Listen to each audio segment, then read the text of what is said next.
اسطى سكه ودغري سكه ودغري كده، انا متاكد، انا واثق مليار المية ان صلاح مش هيروح الدوري السعودي. انا واثق.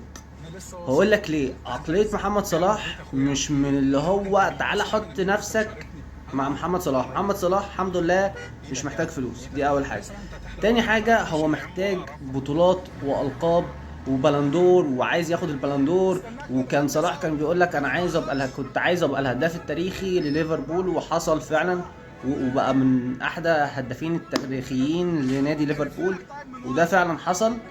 دي مش عيب. فعقلية محمد صلاح مش هتلاقيها اللي هي منحازة زي نيمار. يعني نيمار مش الدماغ بتاعته مش همه. كريستيانو خلص، يعني كريستيانو شطب. ميسي نفس الكلام شطب برضو. فاللي هو خلاص انا في الاخر مش مشكلة. لكن صلاح اول حاجة لسه صغير، تاني حاجة هو لسه محققش اللي هو عاوزه في الدوري الانجليزي. وطبعا صعب جدا يسيب الدوري الانجليزي من احسن الدوريات اللي في العالم، يعني نمبر 1 يعني، فصعب جدا. وبس.